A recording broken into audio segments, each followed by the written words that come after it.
Halo, assalamualaikum warahmatullahi wabarakatuh. Salam sukses, salam sejahtera buat petani porang dimanapun Anda berada.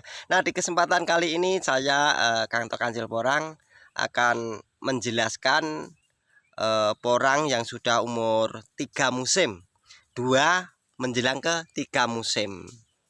Apakah yang terjadi apabila porang sudah mulai tumbuh? Apakah semua akan tumbuh daun? Nah, simak terus video Kang To. Ya, sekali lagi mohon maaf Kang To sudah lama sekali tidak membuat konten, dan mudah-mudahan sedikit konten ini bisa bermanfaat bagi dulur-dulur semuanya. Salam sukses.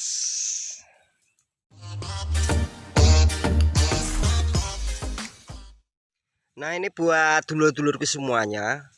Rata-rata porang kalau sudah umur menjelang 3 musim, rata-rata tidak semua, tapi ada hampir 3–40% itu tumbuh spora. Nah, ini salah satu contohnya. Nah, untuk porang yang tumbuh duluan sebelum musim penghujan atau porang yang sudah kena hujan 2 atau 3 kali pasti akan tumbuh spora. Jadi porang itu lebih pintar dari manusia. Apabila sudah mendekati musim penghujan, porang akan mulai tumbuh. Tapi untuk yang tumbuh lebih awal, yaitu yang tumbuh spora. Nah, salah satu contohnya seperti ini. Nah, ini hampir rata-rata sampai sana-sana itu tumbuh spora. Apakah untuk tumbuh spora ini bisa umbinya bisa membesar bila dilanjutkan tumbuh spora seperti ini? Tidak. Untuk porang yang tumbuh spora seperti ini, nah ini ya ini. Nah, porang yang tumbuh spora seperti ini dalam satu musim untuk umbi yang di bawah tanah itu tidak akan mengembang atau tidak bisa membesar. Dan untuk hasilnya yang didapat yaitu biji sporanya saja seperti itu. Dan apabila jenengan mau menginginkan tumbuh daun, yaitu bisa saja memotong yaitu yang calon spora seperti ini. Tapi buat dulur-dulurku semuanya, kalau ingin memotong batang dari spora, usahakan kalau masih seperti ini. Nah, kalau seperti ini dipotong masih agak kuncup atau ini belum yang seperti ini. Nah, untuk tumbuhnya yang seperti ini lebih cepat daripada yang sudah seperti ini. Kalau sudah seperti ini itu agak lambat. Nah, sedikit video ini mungkin bisa bermanfaat bagi dulur-dulurku semua. Dan untuk porang ini rata-rata yang sudah tumbuh seperti ini yaitu porang yang sudah berumur menjelang ke 3 musim. Nah, seperti ini. Menjelang 3 musim. Ini sangat besar ini 3 musim, tapi untuk di daerah Kang To, nah ini sangat besar loh. Ini ada kisaran 3 kilo ke atas seperti ini.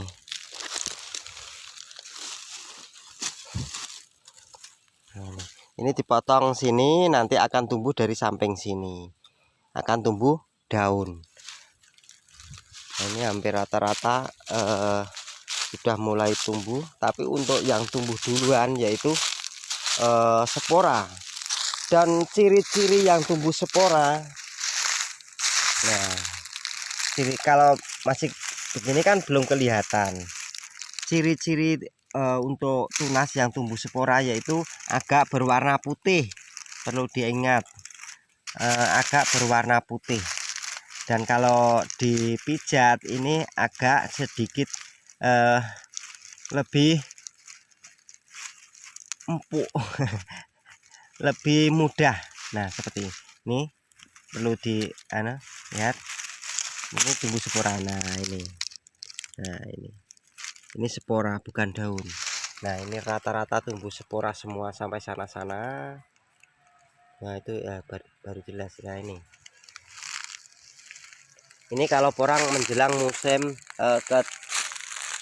ketiga rata-rata tumbuh spora. Tapi kalau menjelang musim kedua, maksudnya satu musim terus menjelang musim kedua, itu rata-rata masih banyak yang tumbuh daun. Nah seperti ini hampir rata semua tumbuh spora. Nah ini memang kalau di daerah Kangto untuk penanaman porang itu tanpa ada sistem penggemburan sama sekali. Nah ini salah satu contohnya. Dan untuk ini di bawah naungan Sono.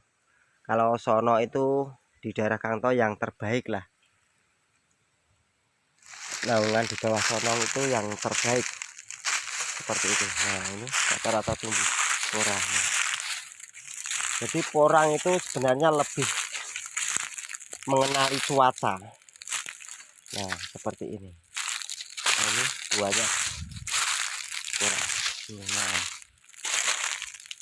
itu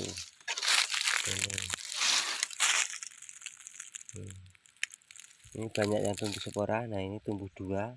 Kalau dua seperti ini memang tanamnya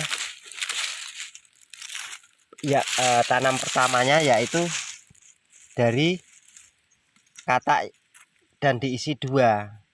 Kalau di daerah Kangto rata-rata yang satu besar, yang satu agak kecil, seperti itu sampai sana-sana. Nah itu sudah mulai tumbuh spora semua. Nanti kalau ada waktu bisa langsung dipotong. Tuh. Nah, kalau memang tanam porang itu sebenarnya tergantung diri kita mau penggemburan tanah. Kalau ada biaya maksudnya digemburkan. Dan jangan lupa yaitu dipupuk kompos sebelum penanaman agar tumbuhnya porang itu bisa lebih maksimal, terutama yang bekas sawah atau bekas lahan yang sudah tiap tahun hampir terkena pupuk kimia. Itu memang harus dilakukan pemupukan pakai pupuk kandang seperti itu.